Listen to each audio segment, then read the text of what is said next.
Welcome to the GameRamble video review for Shadowrun Returns, narrated by me, Darkcloud. As always, the full text version of this review can be found on the GameRamble website linked below. The TLDR for Shadowrun Returns is that the Shadowrun license lends itself perfectly to an in-depth and complex role-playing experience, but unfortunately it feels like Shadowrun Returns just skims the surface. The story is interesting enough and there are a handful of great characters to interact with, but at times it does feel like the game was dumbed down a little too much for casual audiences. The 2D artwork looks great and the soundtrack is very atmospheric, but we were left wanting more by the end of the 12-hour campaign. Gameplay receives a 7 out of 10. The game is a lot of fun, but not as in-depth as we had hoped. Graphics receives an 8 out of 10. The 2D artwork looks great, but the 3D character models could have been better. Sound receives an 8 out of 10. While the game lacks voice acting, the soundtrack fits the game perfectly. The overall score for Shadowrun Returns is 7.7 out of 10. And now for the full review.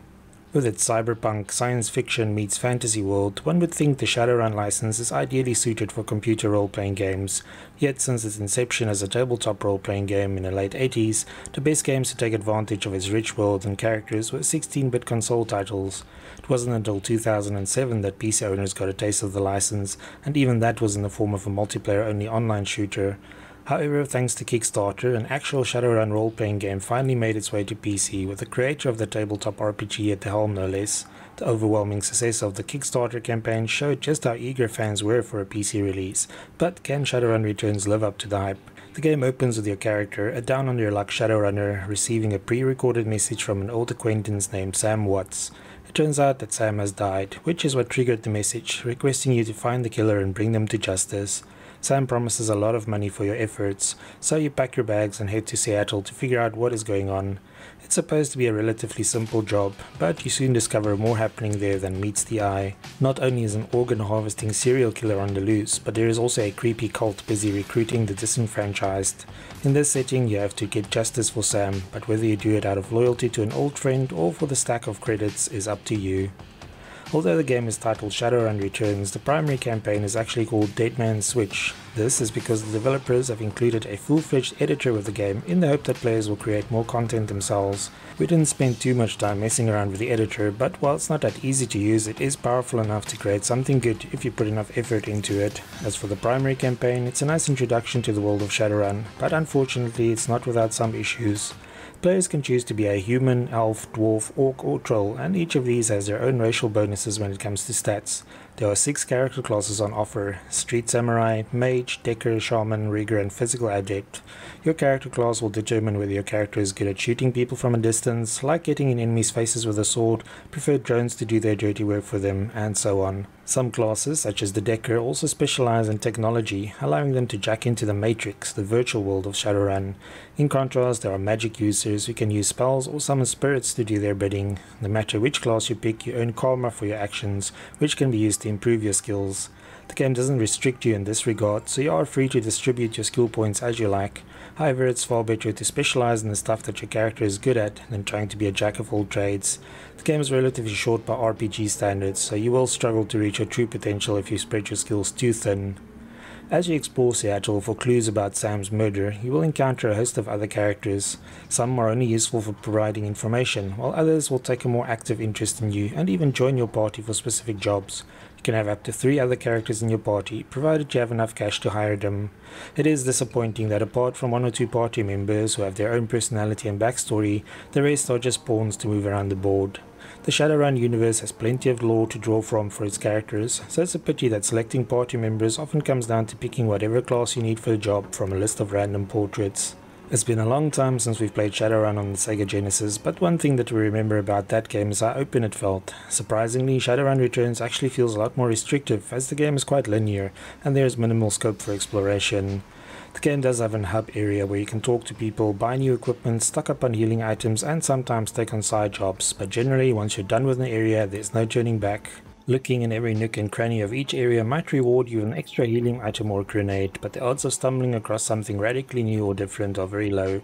The same goes for stats and skills that can influence dialogue options. During the dialogue you generally have plenty of options to choose from, but the ones that require specific stats or skills are greyed out. Unfortunately, even if you can choose from one of these unique responses, they generally do not alter the story or outcomes in any significant way. Sometimes access to the correct dialogue option could get you to a specific area faster, but an alternative solution is usually nearby. It also doesn't help that the cast of characters that you can talk to in this game isn't that large. We spend a lot of time in the Sega Shadowrun game just hacking into the Matrix for fun and profit, but in Shadowrun Returns you only have access to this virtual world during specific missions.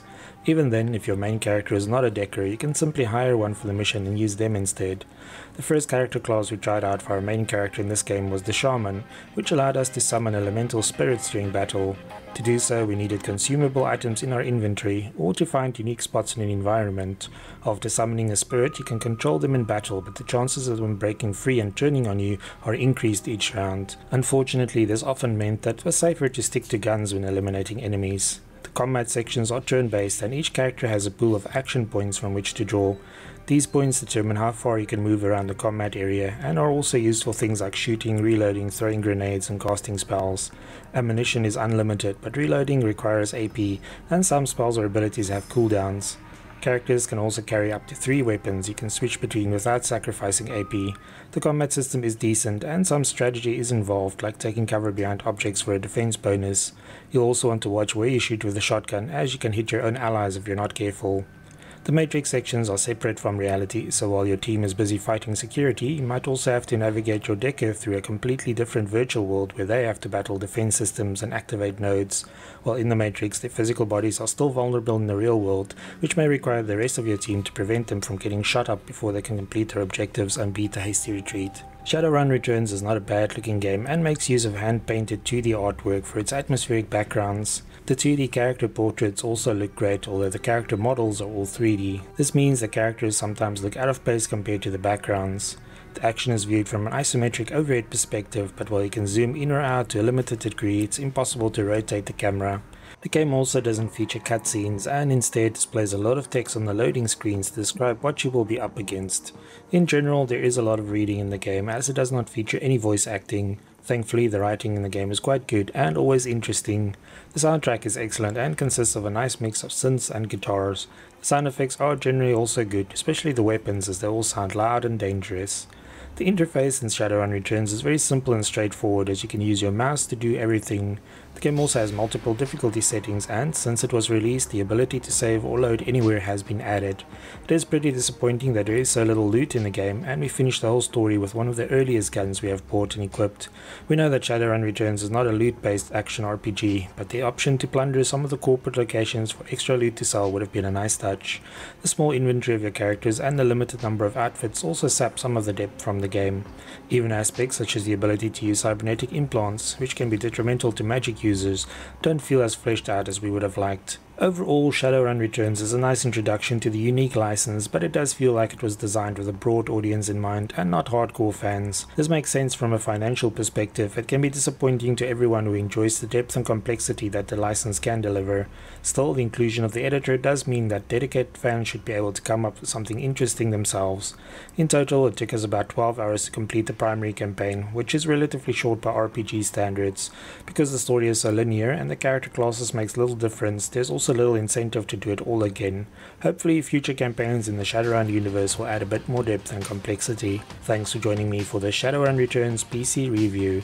Remember to like, subscribe and share. Until next time.